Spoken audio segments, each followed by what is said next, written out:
public servant less. Mr. President, listen to the people. Search your soul and you will confess. I want you try surviving on the public face. Then you're gonna know but stress. Cause I done fed up, you done fed up, he done fed up, she done fed up, we done fed up, the people fed up. You're hiding corruption inside the cup. Look how evil set up. The people fed up. They don't drive no fair with the citizen. They may want the people speak out. Freedom of speech done gone inside the gutter. Knock off when you open your mouth. Discrimination in entertainment. And you're talking about one Guyana. When the Ministry of Culture keep the big shows. One set of girls and banner. Cause I done fed up, you done fed up, he done fed up, she done fed up, we done fed up, the people fed up. You're hiding corruption inside the cup. Look how evil set up. The people fed up. Every picture you take and promise you make, everything you do is about clouds. Then you come into me for I shake your hand, there's nothing to smile about. Corruption inside every sector, but when it comes to them they send you. Try investigate efficiency, right? Go talk to Barrett and Sue. Cause I done fed up, you done fed up, he done fed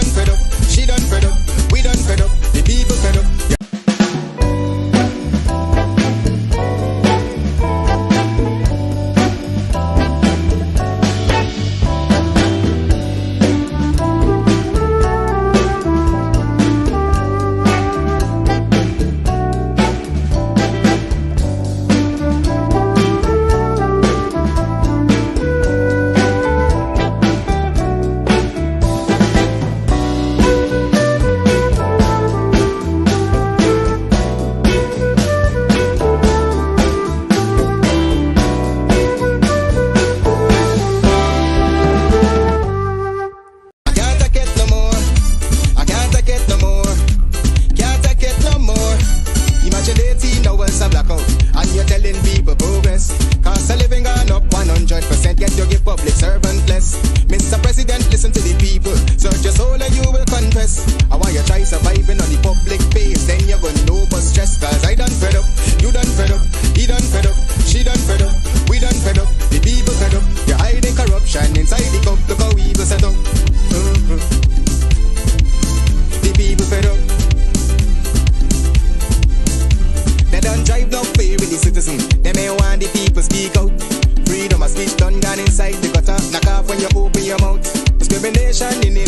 she done fed up, we done fed up,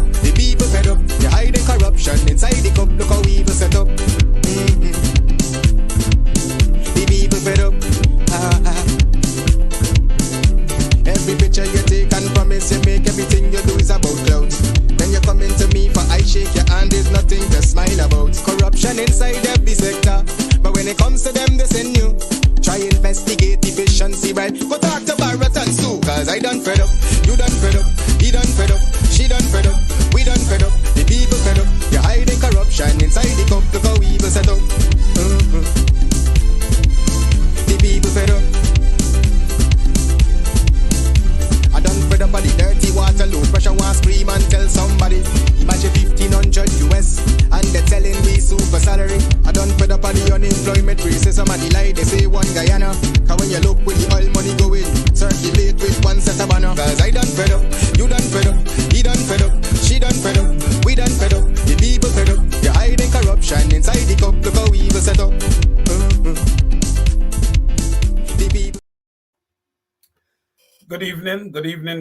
Good evening, everyone. Welcome to Over to You. How is everyone doing today? Please share the link, like the program, please. We're going to rock and roll for about 45 minutes to an hour this evening and just hit on a few issues. All right. And then I'm going to let you guys go and enjoy this beautiful Labor Day weekend. What a weekend it's developing to be. You know, today was a beautiful day. Not too hot, not too cold in the Northeast region. How are all of you guys doing? You can put it in the chat how you're doing, how your weekend is going. You know, how many of you are going to the Parkway? You know, we need to be out on the Parkway. You know, it's Labor Day. All right, let's see who is here. Sandrine Babe Hopkinson, welcome to the program. Welcome. Sandra Hanover, good evening. Althea Galloway, David Watts. My brother, good evening, David. Good evening, Althea. Vashti McNaught. Always omnipresent. Sandra Price, the same. Airwell Dawn Cook, welcome, welcome, Miss Cook. Honorable Camille McKenzie, nice to see you in the audience. And John, where have you been? I haven't been seeing you. Brenda Braithwaite, where's the party at? Is it in DJ Shrimpy's backyard? You're gonna let me know. Let me know in the chat so that 10 of us can show up there. Jacqueline Johnson, welcome to the show. Sharon Griffith, welcome. Troy Fraser, Hazel Johnson, welcome to the program. Princess Tasha, welcome, welcome, welcome. Miss Brenda Casey, a pleasant good afternoon to you, good evening to you. Welcome to the program. Welcome, Miss Shondell Griffith. Welcome, Darkus John. Welcome to the program. Miss Desiree Smart Felix, New Amsterdam in the house. I know she doesn't live in New Amsterdam, but she's from New Amsterdam. New Amsterdam is in the house. Petulia Boyce, welcome to the program. All right, my brothers and sisters, we are going to rock and roll. We're going to talk a bit about the collation and collating.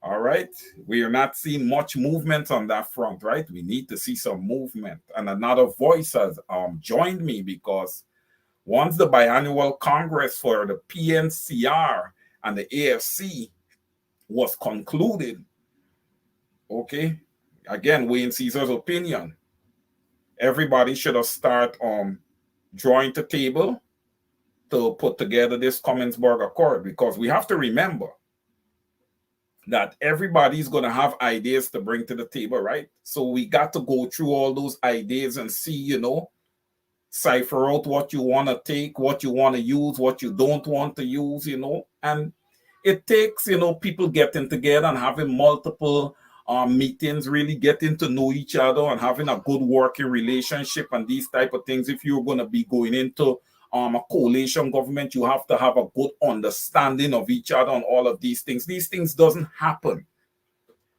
in 1 day, in 2 days, in 10 weeks. No, it takes time. It takes time for all these things to develop. So you need time. So another voice that would have joined my opinion, and I was happy to hear, Brother Kidaki Amsterdam this week, he's asking, what are we waiting for? Okay. How much time will we have to sell, a coalition government? And he's so on point. Yeah, you don't just have to form a coalition, but you also have to sell the concept to the voters.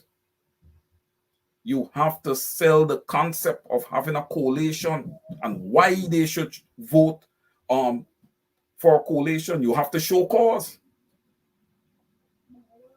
That takes time also. You would need to see all three of those, the leaders of those three main parties together as one on the ground. Right? The Honorable Comrade Aubrey C. Norton, the Honorable Mr. Nigel Hughes, and the Honorable Dr. David Hines. You will have to see them on a consistent basis on the ground together campaigning. You could have, at the time of voting, you can have a ballot that has PNCR, AFC, WPA, and the voters will check accordingly.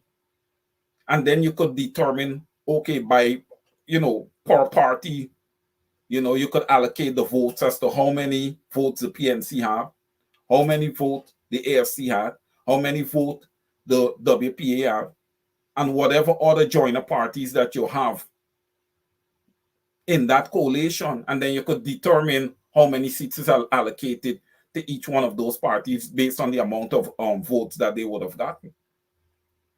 I know that the WPA is a small party. They are a very small party. But the WPA, in my opinion, it's mandatory that they have a seat. It's mandatory. Just based on the work of Brother Kidaki Amsterdam and Dr. Hines. And others. There's Professor Clive Thomas. There's a lot of other people that's a part of that party. that works very, very hard.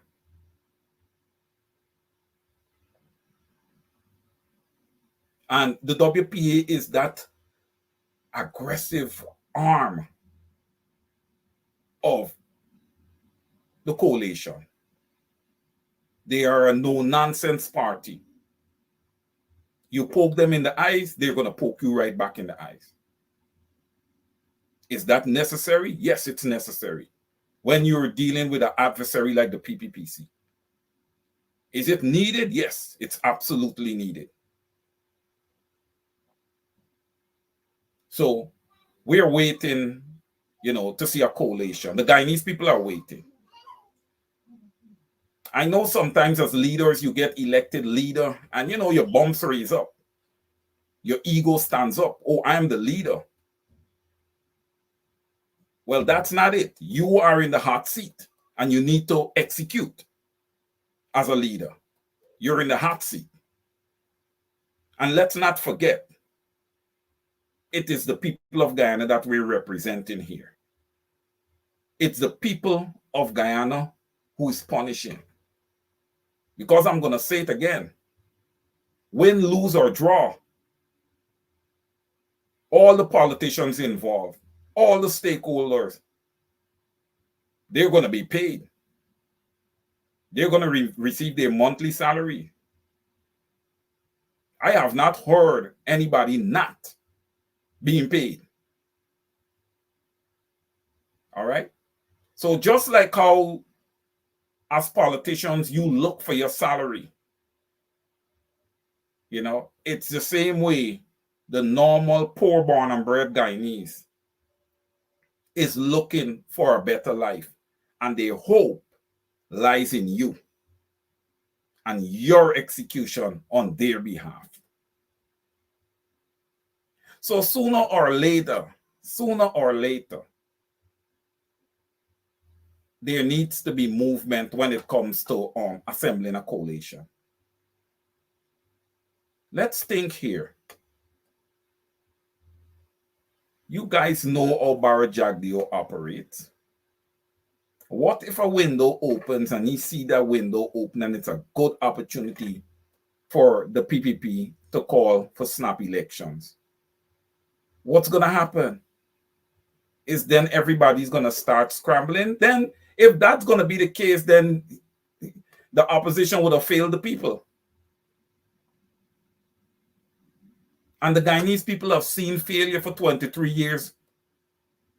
And most recently here, another 4 years. I think they would have had enough of that. So we need to start putting our egos to the side. We need to start getting together and we need to start talking. It is so important to form this coalition early and everybody get on the same page.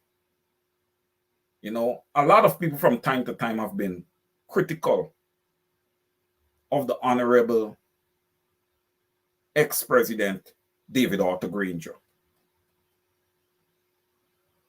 I feel so funny saying ex-president because I am still of the belief that the PPPC did not win the 2020 elections. But I'm not even going to worry to elaborate on that.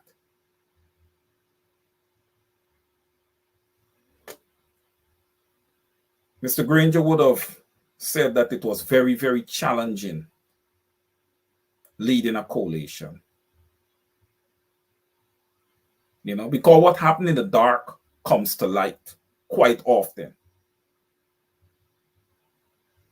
And there were parties within the coalition who threatened to pull out and all. You see, these things happen when things take a while to come together and everybody does not, all parties, all stakeholders,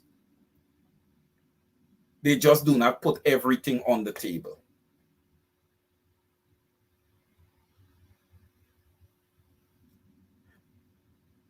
The elections in 2025, to the extent we get there and snap elections is not called before 2025, is definitely going to be the most critical elections in the history of Guyana.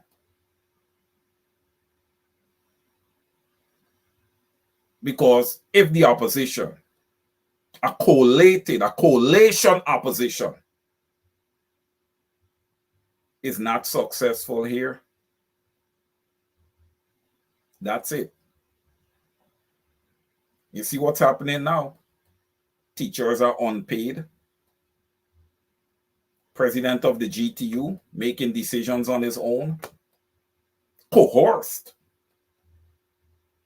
by the PPPC, right? Look across the board.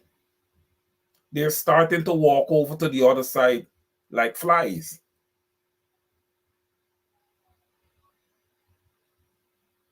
I urge the Guyanese people, you have to stand strong. You have to stand strong against the PPPC dictatorship that currently exists in Guyana. You may say, Mr. C's, you're using strong words, dictatorship. Yes, it is. At the Thursday comedy show that is held by the whatever vice president, I don't know since when we had that position. I know we had president and prime minister. That comedy show that's held on Thursday is some real comedy. And I took some time to sit down and look at it, actually. And one of the things that was discussed was a new Borbies Bridge. Now, my brothers and sisters, please use the chat. Isn't there a current bridge at Borbies right now? I think the bridge was built some 16 or 17 years ago. Right? And that bridge on a daily basis does not deal with half the amount of traffic that the Demerara Harbor Bridge deals with.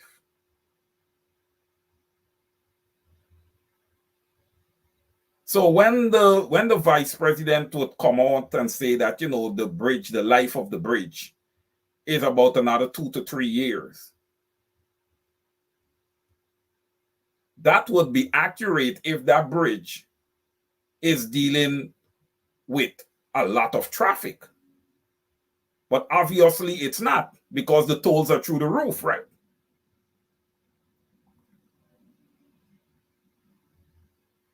So when you talk about doing a feasibility study for a new Borbies Bridge, right, I'm looking at this objectively.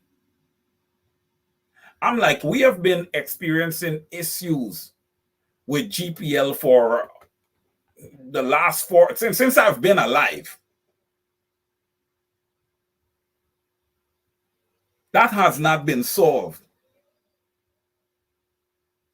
A Borbies Bridge was already built and is there currently. Why don't we solve the issue of Guyanese having to deal with flickering fairy lights every day? Why don't we take care of GWI and get some nice clean water that you can actually see right through to the bottom of your bucket or the bottom of your cup?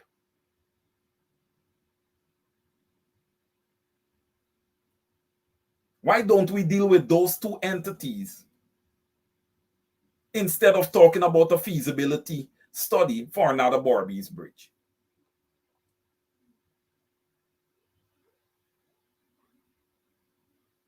Is it that, you know, you guys are going to be doing your oil exploration and your oil extraction and everything, and the tankers need to cross a bridge that is more durable than the current Borbies Bridge? Because if that's the case, it shows that what all this infrastructural work that you guys are doing, which I believe personally, this is Wayne Caesar's belief, it's not for the people of Guyana. The people of Guyana get to conveniently use some of these facilities because they're there. They are people in Guyana. They're actual people in Guyana. So they have to, you know, get access to highways and bridges and stuff. But I am of the belief that this is not being done directly for the people of Guyana.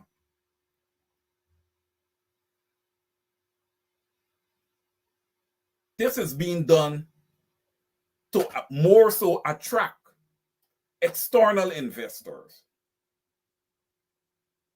satisfy the needs of those external investors.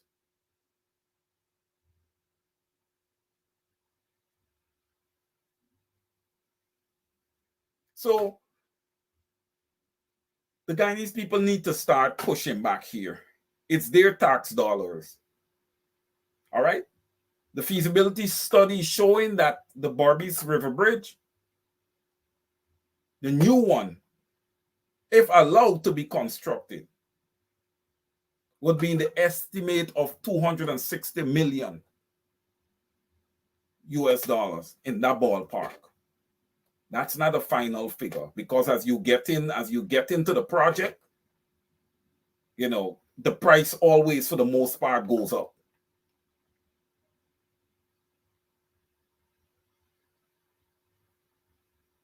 So essentially, what the Guyanese people would have done, well, I can't even say that the Guyanese people directly would have done it, because I am of the belief that the PPPC was installed there. And once they were installed there, my opinion was that a lot of deals was cut beforehand. So many of the external forces already knew that there would be a change of government in Guyana. That's why the calls started to come in from the US and all these other countries to Mr. Granger, surrender power.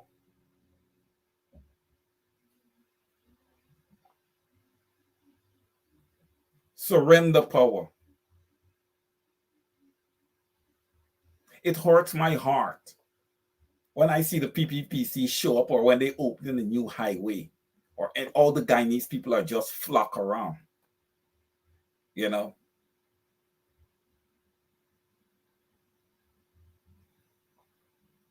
Sometimes it gives me the understanding and make me understand, hey, this is what happens when you don't have a proper education system and you don't have free university. People become unlearned.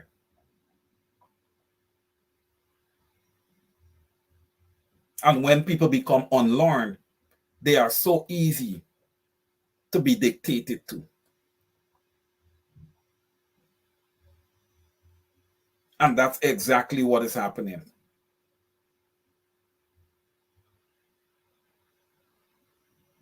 Come and purchase your CPL tickets. We're going to be having Vibes Cartel at the stadium.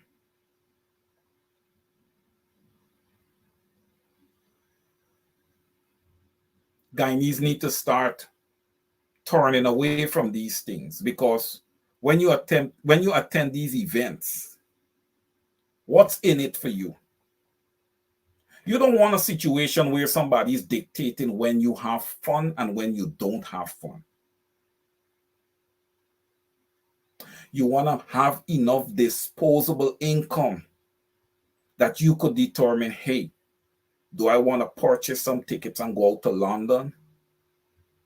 Do I want to go to a resort in Bartik or in Linden or something and just take my family? Do I want to go and spend a night in Georgetown at a hotel with my family? People must be able to determine that.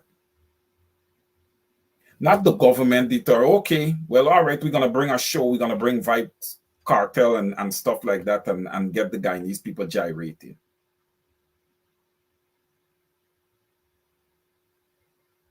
The people of Guyana, a lot of them, you're failing your families. You're failing the future generations. Our ancestors are rolling in their grave with hurt.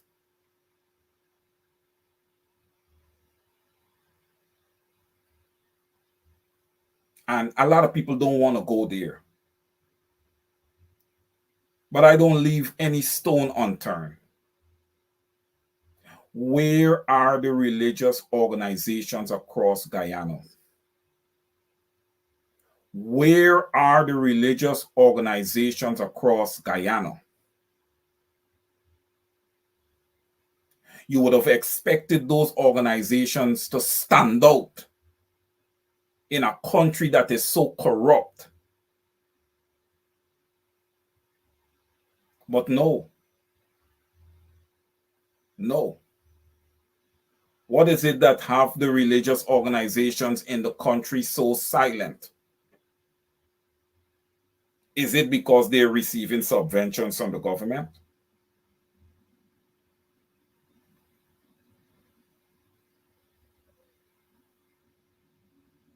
And when I say government, I cannot include the opposition here. I cannot include them. You guys hear that guy at his press conference? When he says we, he means we, the PPP. We make all the decisions. You guys could come to parliament and you can talk cheese. We are going to make the decisions. You are going to shut up and sit down. And yet, you have that guy on Thursday who says that when he wants to use his words, Norton is undemocratic, the PMC is undemocratic. What? Really? Does he know the meaning of the word democracy? How could Guyana ever be a functioning democracy in the state that it is in right now? Absolutely not. Absolutely not. Not even close. Nothing the opposition says is ever considered. Nothing. You have never heard that man come to his press conference and say, oh, this week we had a very, very productive meeting. I would have met with Comrade Norton, Comrade Hughes, and Comrade Hines, and we had a very productive meeting. No. And you know something? That would never happen. You know why? Because this guy hides behind the screens while he does his corrupt dealings. Listen, I'm going to call names. Jagdio, I'm speaking directly to you. You were sitting in that room with Sue. You were sitting in that room with Sue making that deal.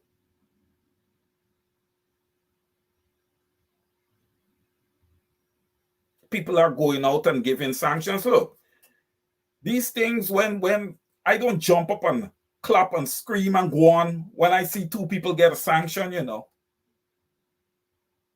It's not how many sanctions is given out. It's who those sanctions are given to. That's what matters to me. And the right people have not been sanctioned as yet. I just want the external forces to know that the right people in Guyana have not been sanctioned as yet. And the Guyanese people are waiting. The Guyanese people are waiting. Guyanese in the diaspora all around the world, they're waiting.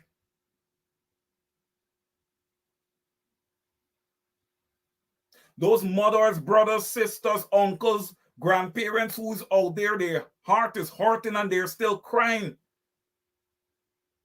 for their loved ones who would have been executed during the times of extrajudicial killings.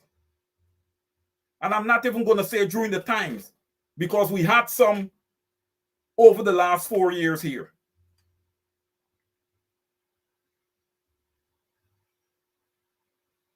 We're still not over or in Boston. You know, what they're saying there is not enough. What about the Henry boys? A wide open case. People made requests of the FBI for Scotland Yard to come in and work the case. They refused. They refused.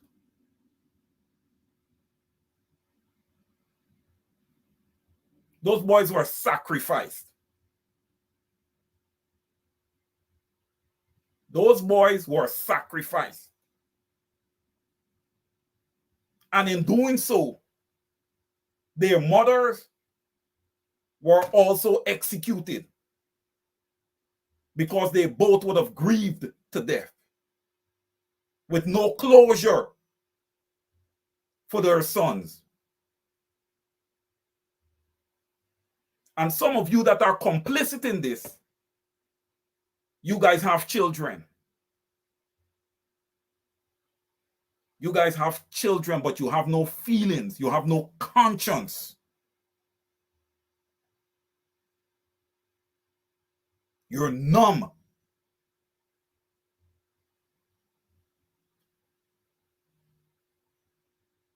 And the biggest of you all is obvious that he's not going to have any feelings because he don't have a chick nor a child. So he doesn't know anything about that.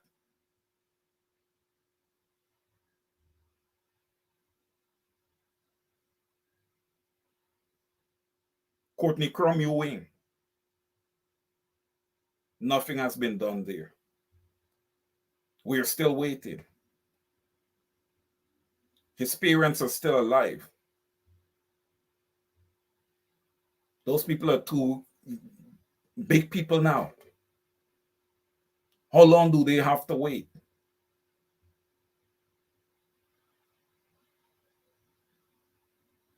Are they going to be no more with no closure for their son?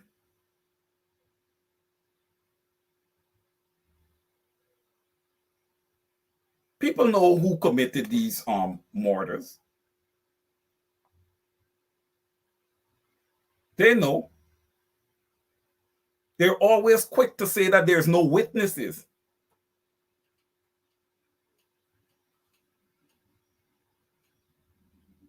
But we have to move forward. We cannot go down the same road.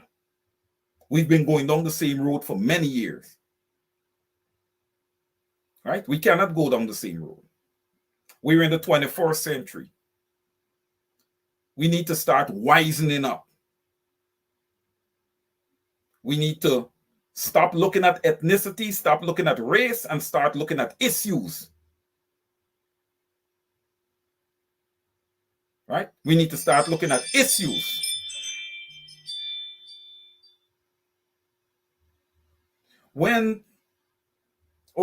For this Labor Day here, I have received a few calls with regards to Labor Day out here in the Northeast Brooklyn, New York area. And a few people would have called and informed me when there are a few DJs that are aligning themselves with the PPP. And, they're going to be, DJing with the PPP float and walking with them and promoting the PPP down in Brooklyn. My brothers and sisters, let me say something to you. There's no way, right, that darkness can get the better of light. Okay? We are here, the opposition. The opposition is calling for democracy. Okay? If a few people decide that they want to support the PPPC and their float, and support the PPPC from a holistic perspective, let them do so. It is their democratic right. We don't want to speak of democracy and speak of it, as convenient democracy. Right? We want to stand up, and we want people to understand that they have a right to choose. Right? On the PPPC, you don't have a right to choose. Okay? There's some people, if they make certain choices or let it be known which political party they're aligned with, they'll lose their jobs. That wasn't so in the 4 years of the David Granger-led coalition. It wasn't so. But like I said, the PPPC has been an atrocity to Guyana. And they're trying to stretch the arm of their terrorism to the United States of America, where they're trying to put people down on the ground to threaten people and all these kind of things. That's not going to work. You guys think that's going to work? There's no way that that's going to work. It's not going to work. It's not going to work. Why? You know, let me just ask this question. Why would you want to threaten people? You would only threaten people if you're guilty of something. You would only want to shut people up like you guys are trying to do with Mr. Paul Slow if you guys are guilty of something.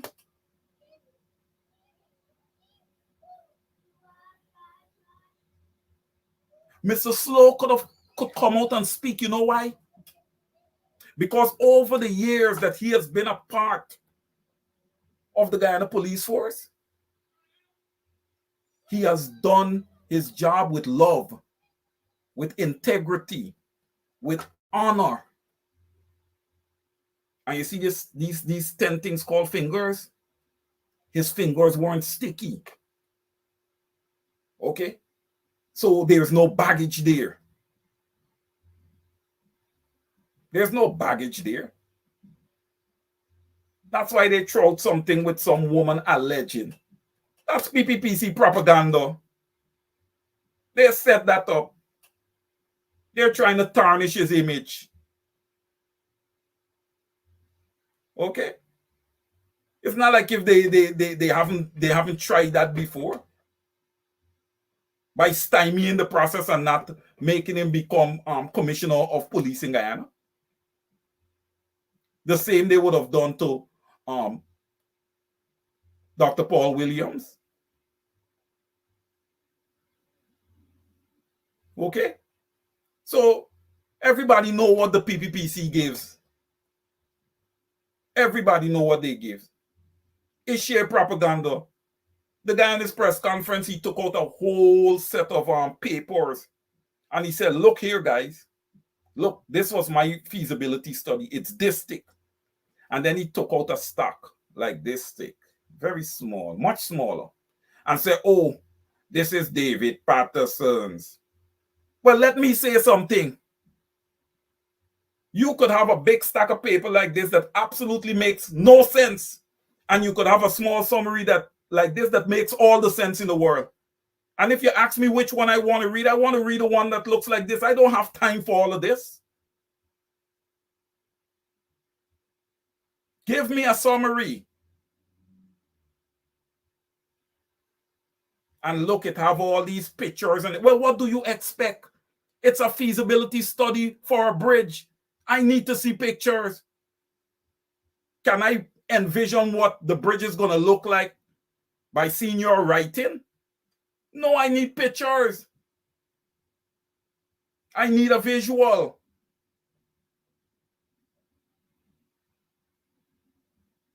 But he can get away with that with his audience that he have on Thursdays.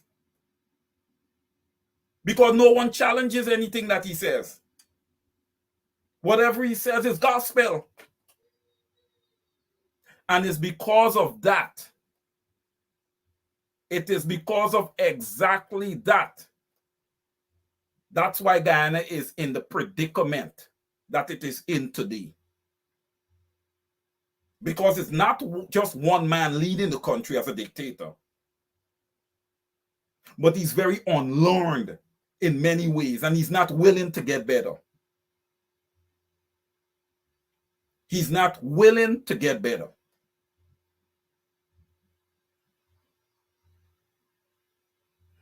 And whatever external forces that have him there, that have deals with him, that wants to keep him there, Guyanese, you will have to rise up.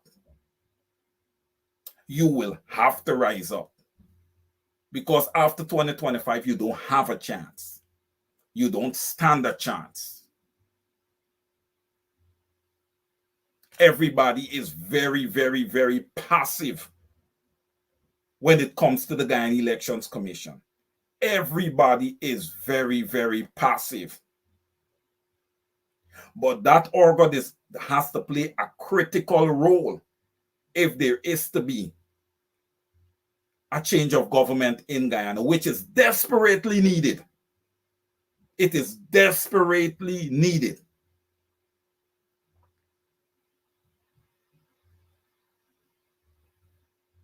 Yeah, I have not seen Claudette Singh. I have not seen Claudette Singh in over a year. I'm sure it's way longer than a year. At the 2020 elections, the guy who has the Thursday press conference was screaming that we need to have a new voters list. That man is such a cunning snake.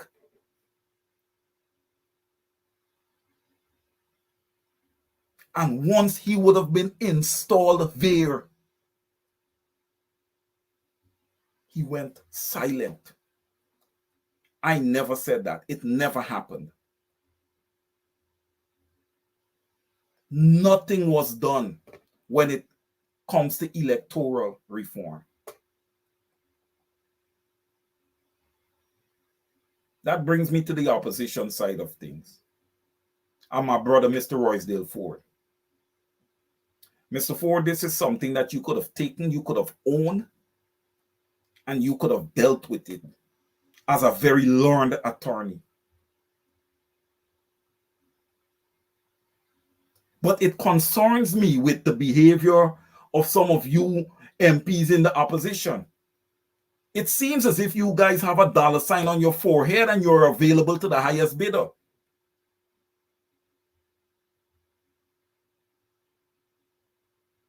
I talk it as it is. I don't hold back anything.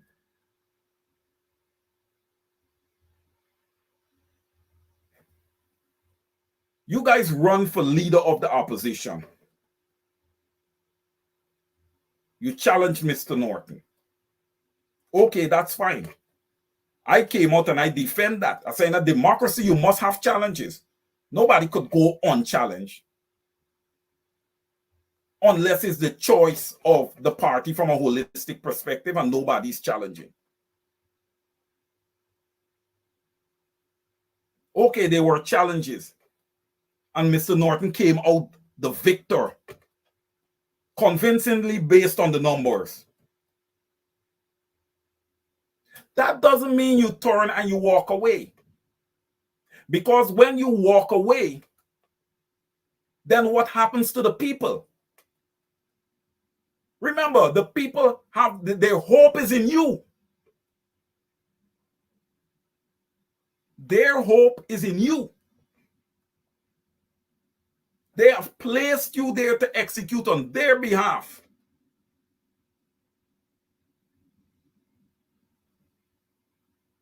But there are some things that need to change in the PNCR. There's a lot of bitterness. And it needs to come to an end. I'm not going to sit here and say Comrade Aubrey Norton is perfect. Because no one is. No one is. We all have to pay our dues to get to where it is, wherever it is that we want to ascend to. And it takes time. I think in the month of July, Comrade Norton would have celebrated 50 years in the PNCR party. And I think this month here, August, Miss Carol Joseph, the chief scrutineer, would have celebrated 50 years in the PNCR party. Sometimes you get and you ascend to places because you've worked your way there and you've earned your way there. That being said, when you earn your way there and you ascend to leadership, you have to execute. Don't be passive. Don't be passive. Every single one of those MPs should be under the watch of the leader. Every single one of those MPs should be reporting to the leader, meaning the MPs of the PNCR.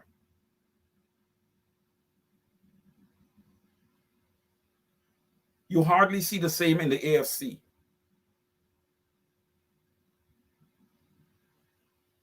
And the WPA, everybody's glued together.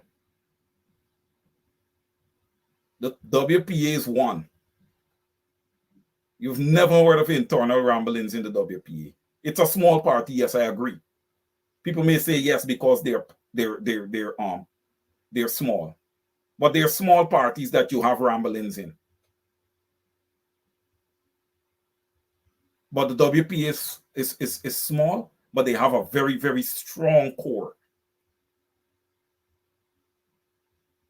And that's what I'm looking to see out of the PNCR. These are things that needs to be, dealt with, immediately. If a coalition is to be formed by the end of this year, it has to be. It has to be. There is no way. Well, I wouldn't say no way.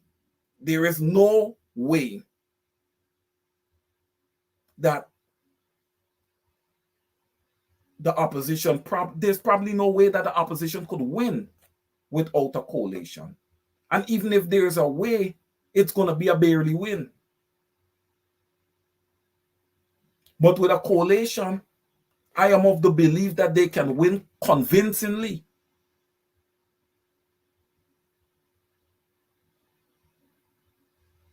And I don't have the statistics in front of me, but a census was done. A census was done. I don't, when it comes to elections, I don't like to look at it from an ethnic perspective.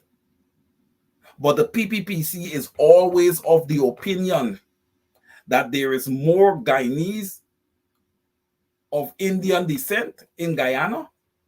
They were saying around 52% of Guyana was people of East Indian or East Indian descent.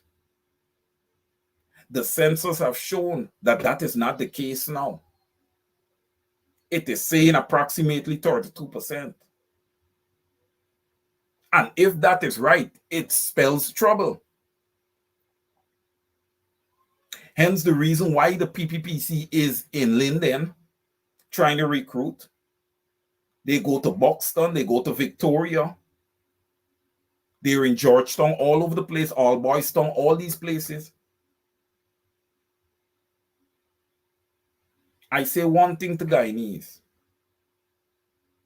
Let's act like we are a learned people. I know university has not been available for many, many years.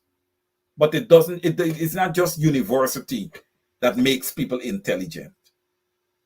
You can be so smart from a common sense perspective. Now let's think about it. You've had this government that is currently sitting here for 23 years in the same capacity. Okay? Same people. Same people.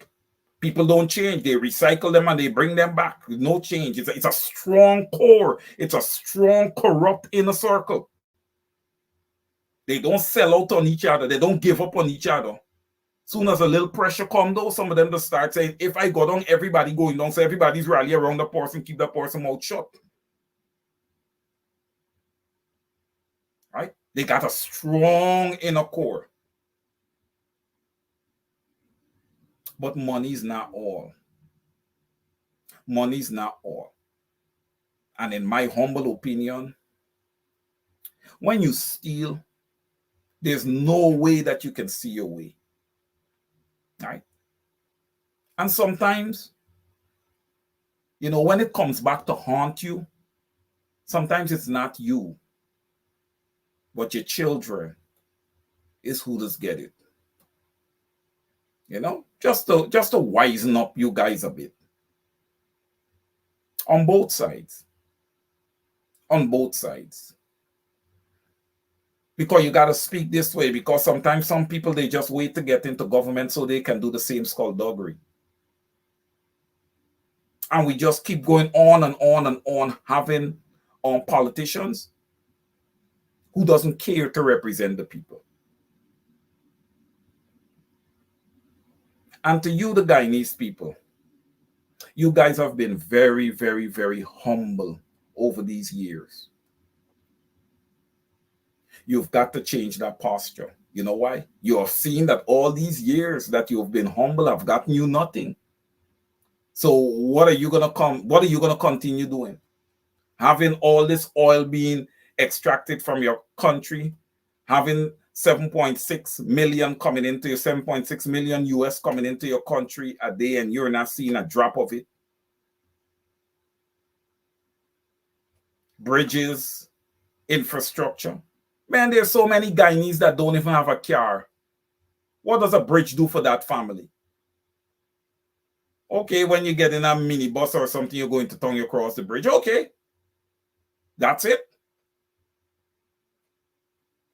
That's it.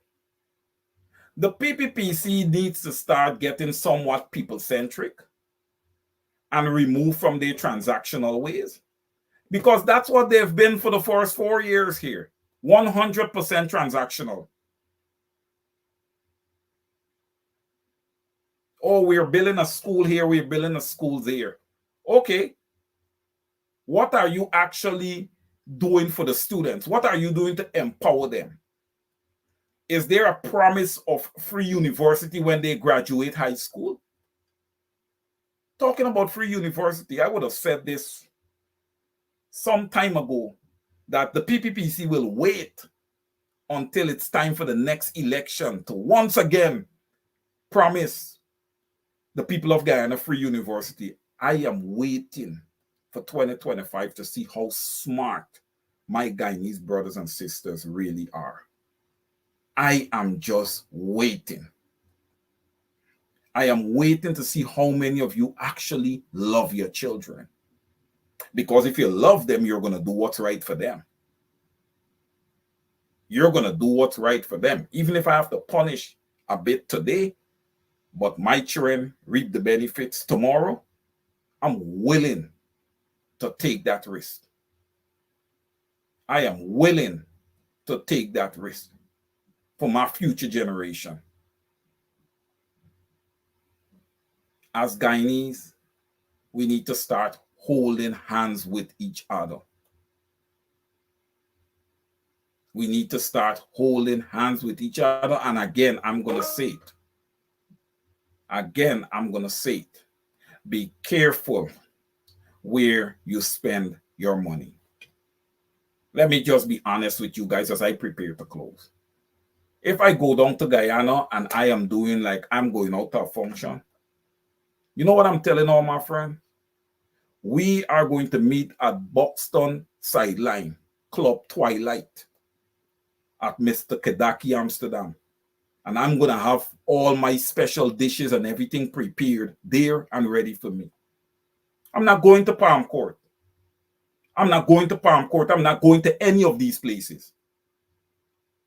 They will not get my money.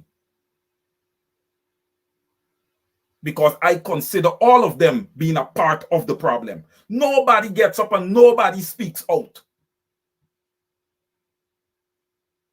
Nobody gets up and nobody speaks out. And when I'm done in Guyana, if I am going to attend the church, I will have to find myself all the way to Linden to attend Apostle Nigel London's church. That is the only church right now I am willing to attend in Guyana. That is the only church I'm willing to attend in Guyana. The others, they make me sick.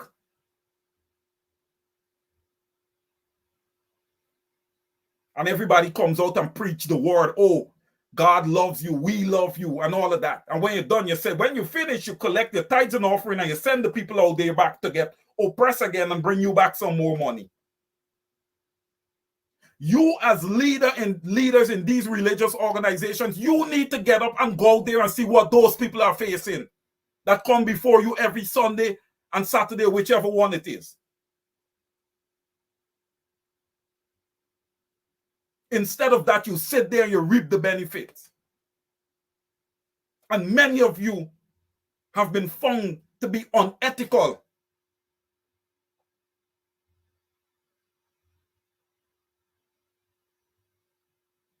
Calling it for what it is. Calling it for what it is.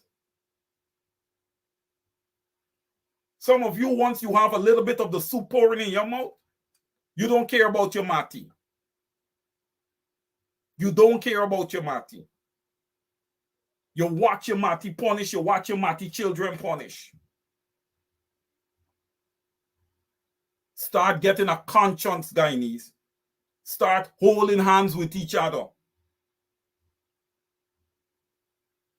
My opinion, there is no racism in Guyana. Racism starts at the political level in Guyana. Particularly with the Guyanese dictator, Barra Jagdeo. He is the chief bottle washer when it comes to racism. Whether it's at Babu John, whether it's underneath a bottom house, that's his rhetoric. That's his narrative. That should not win elections in the 24th century. We need to get past that. We need to put that to rest in Guyana. While we continue to wrestle with each other, the external forces is stripping us naked. They are laughing when they get up in their big conference rooms and they decide to knock glasses. They're knocking glasses. You think they give a heck about the Guyanese people? They don't care. It's under 1 million people. So what? Please.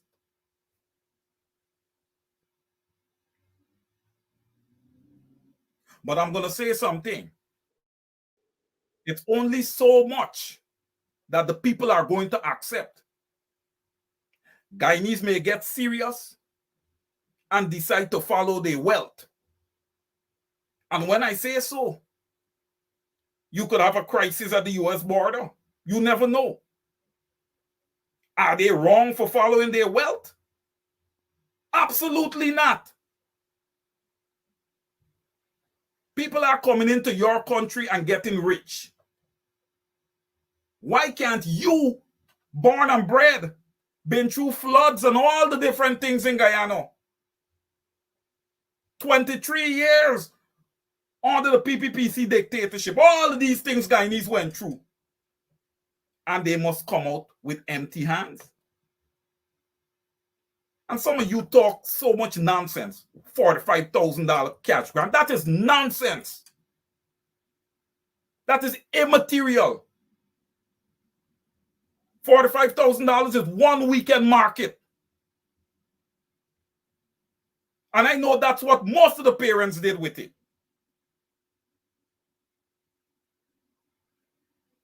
We got to do better. We have to do better. And we have to do better fast. We have to do better fast. We cannot sit down and say, okay, there's going to be regime change. No. We have to make sure that there's a change in government via electoral means. I don't like regime change. Because when you have regime change, then those external forces that would have put you in there, you have to do their favors. You have to do their bidding. And you don't know what they're going to request. Guyana is a sovereign nation. Guyana is an independent nation. Guyana has a constitution that needs to be respected. They trample on it like a piece of paper.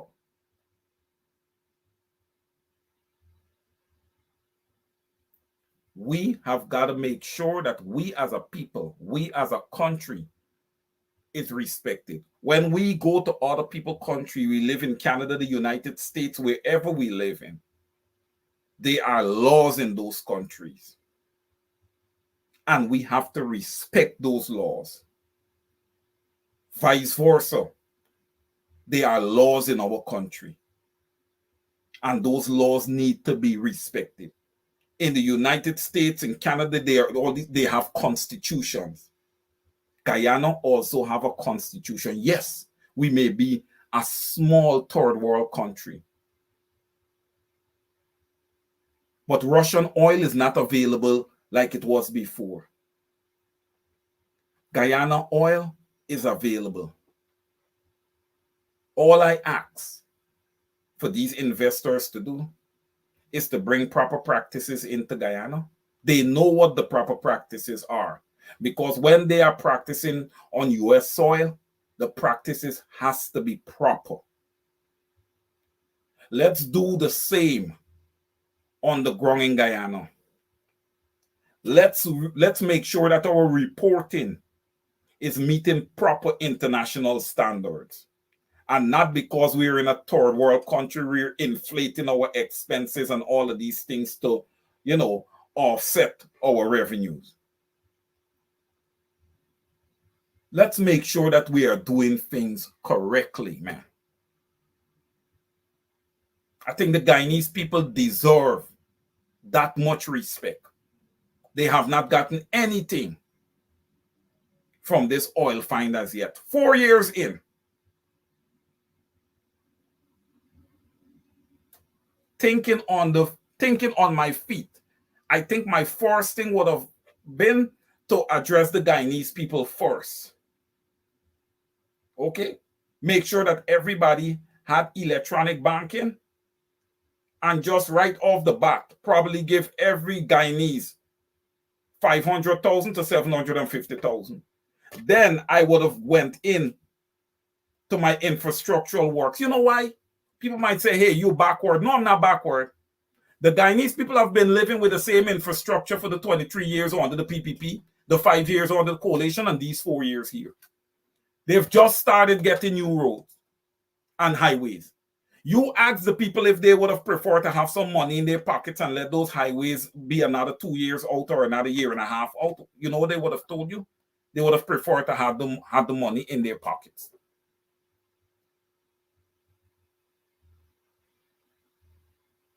You see, when you look at people like Barry Jagdeo and Irfan Ali and these guys have gained all their riches in government. Right? These guys have gained all their riches and they are mighty wealthy. Anil Nandalal, they are mighty wealthy.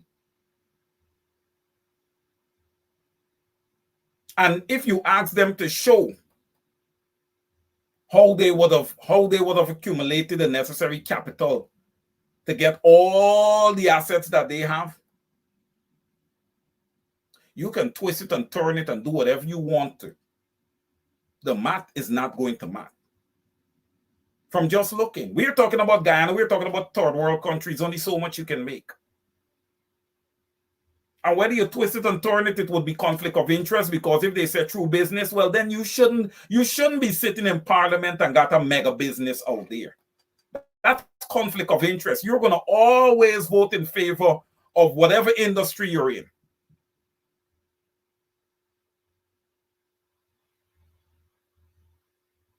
We're getting close to closing time.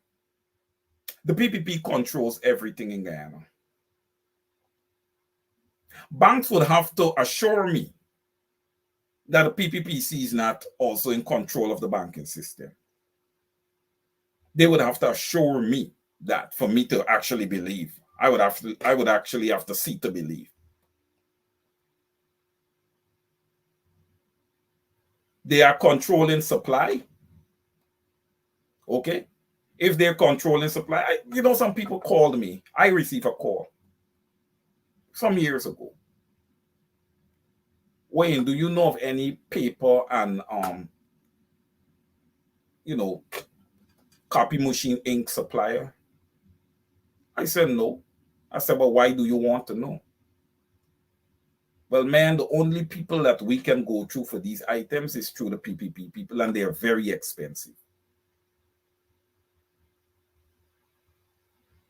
So they control the whole supply chain. Copy paper, all these things. That's why when the couple guys in the couple high-level police officers in the Guyana police force was allegedly going to open up their sand pits and their stuff, the installed vice president hit in and said, no, it's not allowed.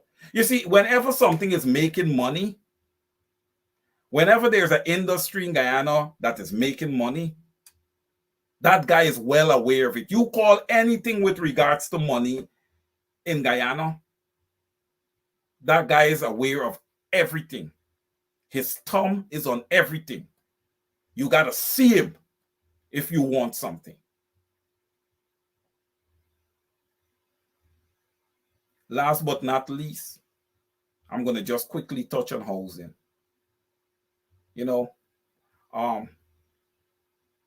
It's a little bit of a personal story for me. All right. The person who used to babysit and look me after while my mother was in the States, she applied for a piece of land probably about 20 years ago. And she's been checking. And she's been going and check with them. Until now, she cannot get a piece of land. And this dilemma is not just with her, but many Guyanese face the same dilemma. These people are poor. Inflation, everything else. Cost of living, everything else. The prices for a plot of land has to be affordable. You guys need to take out some of this money that you guys got allocated to infrastructure and all of these things and allocate it towards at least giving Guyanese half of the amount of money that they need to get a plot of land. You guys have mapped out the country. I thought I saw something where Irfan Ali is talking about the indigenous people having possession of 16 point something percent of Guyana landmass.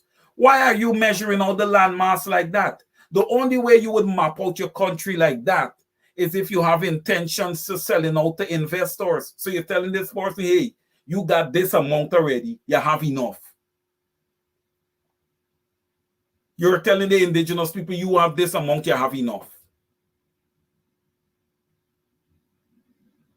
These transactions are illegal in nature because they're not democratic. You're not getting both sides in government to agree on these transactions. It is just one side of government that is selling the country out. It is one side of government that is selling the country out.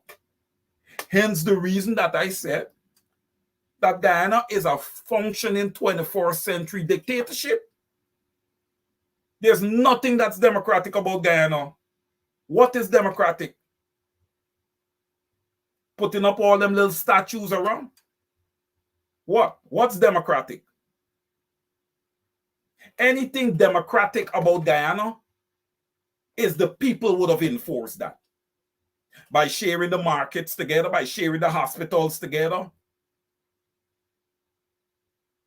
by sharing together, by living together.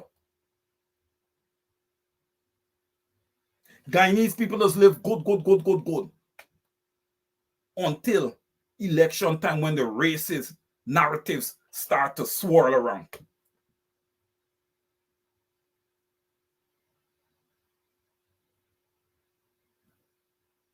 For the 2025 elections, I'm calling on all Guyanese, all 6 ethnic groups. Guys, examine yourself. Examine yourselves. Focus on the issues that are affecting you and your family. Focus on issues that are pertinent to your country, the Cooperative Republic of Guyana. Vote for the party that is best and present the best position for you and your family. We are in the 21st century. Guyanese of African descent, Guyanese of East Indian descent, Guyanese of mixed race. When you guys come to the United States and Canada, what race are you guys aligned with? I want you guys to think about that. Okay? Think about that before you guys take the actions that you'll be taking when it comes to election time in Guyana. And to the supporters of the PPPC, you guys are Guyanese. We are all Guyanese. But your conscience should be somewhat guilty, because you should challenge the government that you voted for.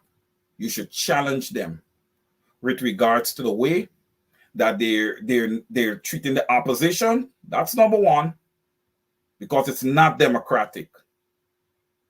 Okay? And the way that they're treating your fellow Mati Guyanese. Okay? There's no jobs out there. 50,000 jobs promised. It's sheer promises.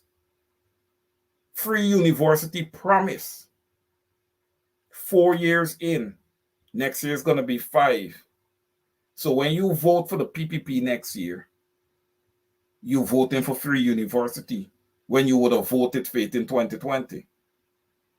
You're voting for it again. You still have flickering lights. You have coffee water. Okay? We ordered generators from Honduras. Whatever happened to those generators? That's a waste of money, right?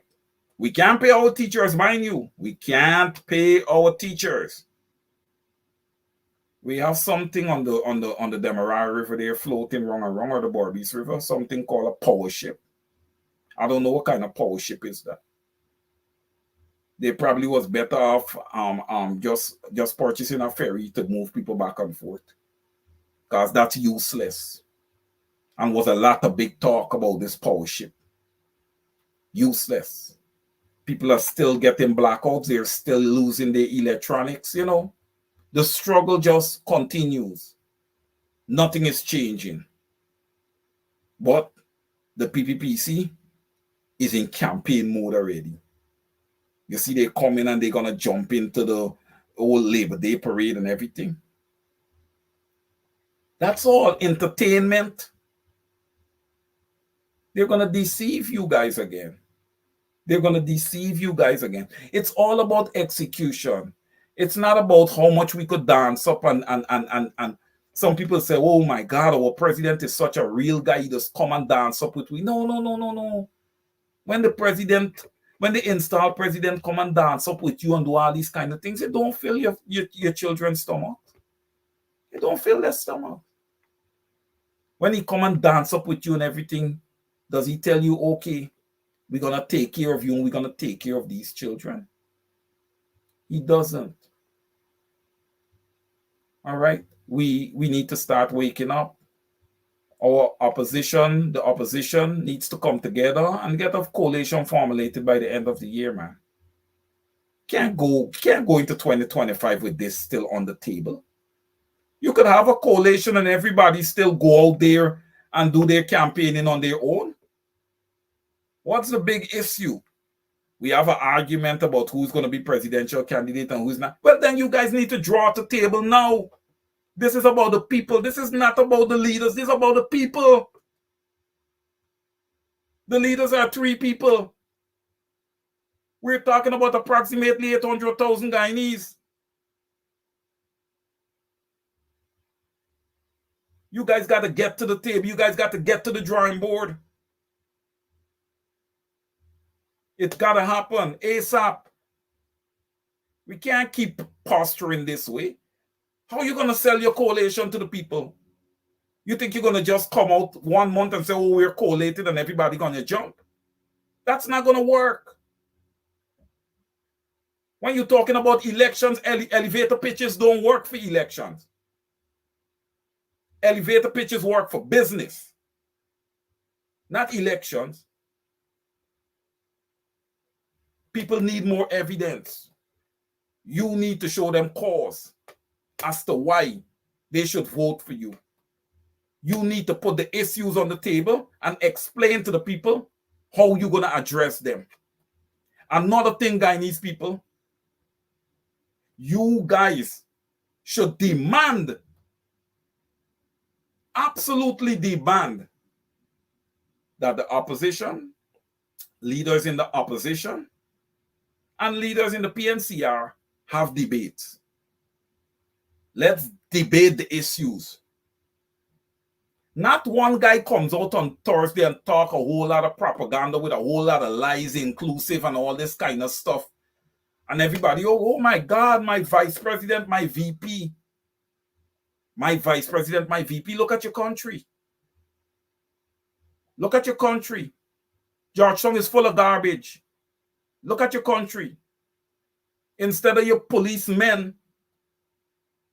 out there investigating crimes and doing what they have to do, they're cleaning the city. Your nation is backwards. Your nation is backwards. And only you can change it. Only your vote can change it. I'm going to say this again. A coalition government is the best thing that could ever happen for Guyana. The best thing. It gives everyone a seat at the table. And listen,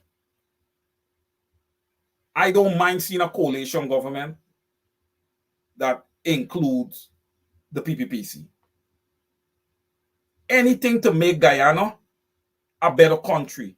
Anything to make life for the Guyanese people better.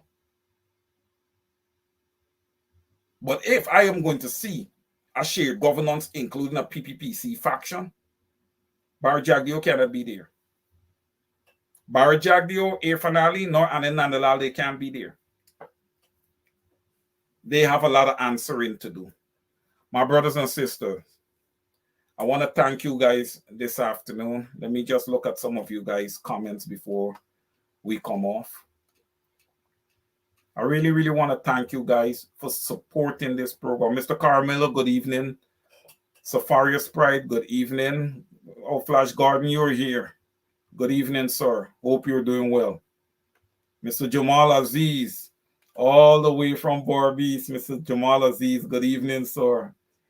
Ingrid Carter, good evening. Good evening. I want to thank all you guys for supporting this program. I want to thank all of you guys for continuing to stand strong. I am of the belief that we are going to come out on top. Miss Lorna Carr, good evening. We are going to come out on top. The Cooperative Republic of Guyana, our loving Guyana, is our country. It belongs to us. We have the right to make all the pertinent decisions with regards to our country. No foreign nation, no foreign investor should not influence how decisions are being made in Guyana. I am not saying that our government don't have the right to solicit information from people who are more experienced in oil and gas, amongst other things. But the final decision must be made by the Guyanese government on Guyana's soil. We have a constitution. Let's respect it. All right. I want to thank everyone for joining. And again, this program was brought to you compliments of Benchcop, consultancy, immigration, and law. You can meet. You can get to this law firm by dialing 917-714-1082, and you will get someone there who will attend to all your immigration needs. Again, it's Labor Day weekend, my brothers and sisters. For all those of you in the Northeast area that's going to be going out for Labor Day and everything, I ask that you be very, very careful. I want to see everybody back here next Saturday. Be very careful. You're going to drive. Don't forget, don't just drive for yourself. Drive with your eyes peeled, looking out for drunk drivers. And you yourself, do not drink and drive. I love each and every one of you. Again, thank you guys for joining. Enjoy the rest of your weekend. Good night.